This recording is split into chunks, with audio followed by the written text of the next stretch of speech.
Assalamu alaikum, I'm Aisha and you're watching Samaa News. Here are today's headlines.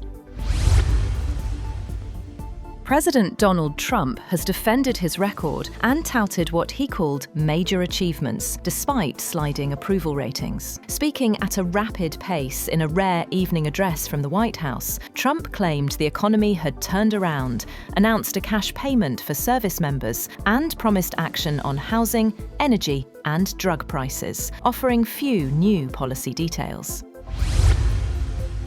Meanwhile, the White House has installed new plaques beneath photos of former US presidents on President Trump's so-called Presidential Walk of Fame, sharply criticizing several Democratic predecessors. The move breaks with tradition, turning a symbol of national unity into a platform for Trump's combative political messaging.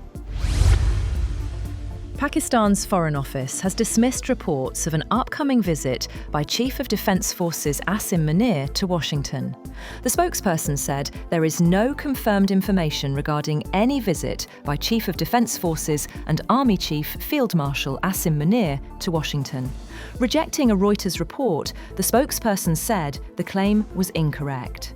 He said there is no information about the planning or finalisation of any such visit, emphasising that the government officially announces all high-level visits through proper channels. Any confirmed development regarding official visits would be communicated transparently. European Union leaders are facing a critical decision on whether to use frozen Russian assets to support Ukraine. At a summit in Brussels, EU leaders will decide whether those assets should be used to lend billions of euros to Ukraine, aimed at keeping its war effort financially afloat. The European Union views Russia's war in Ukraine as a direct threat to its own security, and says continued financial support for Kyiv is essential. EU Foreign Policy Chief Kaja Kallas said the bloc cannot afford to fail, adding that leaders would remain at the summit for as long as necessary to reach a decision. Russia says it is preparing for contacts with the United States on the situation in Ukraine. The Kremlin said the discussions would focus on obtaining details of US talks with European countries and Ukraine regarding a possible peace settlement. Media reports say US and Russian officials are expected to meet in Miami this weekend, with Russia's delegation said to include President Vladimir Putin's investment envoy, Kirill Dmitriev.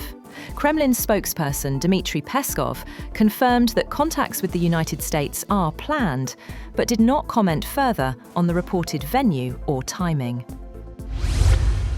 The US Senate has voted overwhelmingly to advance a $901 billion bill setting policy for the Pentagon, sending the massive piece of legislation to the White House, which has said President Donald Trump will sign it into law. The 2026 National Defense Authorization Act authorizes a record $901 billion in annual military spending, with a 4% pay raise for the troops. It also authorizes reforms to the system for acquiring military equipment and includes efforts to boost competitiveness with US arch-rivals China and Russia. In a break with Trump, this year's NDAA includes several provisions to boost security in Europe. The United States has also approved $11.1 billion in arms sales to Taiwan, the largest ever US weapons package for the island, which is under increasing military pressure from China. The proposed arms sale covers 8 items, including HIMARS rocket systems, howitzers, Javelin anti-tank missiles, Altius loitering munition drones, and parts for other equipment. Taiwan's defense ministry said the United States continues to assist Taiwan in maintaining sufficient self-defense capabilities and in rapidly building strong deterrent power and leveraging asymmetric warfare advantages, which form the foundation for maintaining regional peace and stability. Australian Prime Minister Anthony Albanese has promised a crackdown on hate speech in the wake of an attack on a Jewish holiday event at Sydney's Bondi Beach, as the youngest of 15 victims was laid to rest. Albanese said the government will seek to introduce legislation that makes it easier to charge people promoting hate speech and violence. Penalties would be increased, cancelling or refusing visas would be made easier, and a regime for targeting organisations whose leaders engage in hate speech would be developed, he said.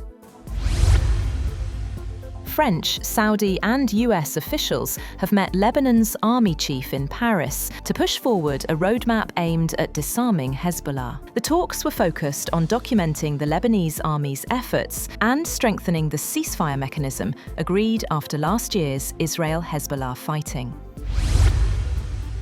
And restorers in Rome are using laser technology to clean the column of Marcus Aurelius, stripping away decades of pollution from the nearly 1,840-year-old monument. Italy's largest laser cleaning project to date is revealing the original white Carrara marble and intricate battle scenes carved during the reign of the Roman emperor.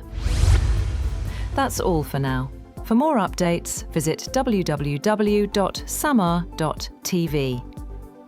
Thank you for watching Samaa News.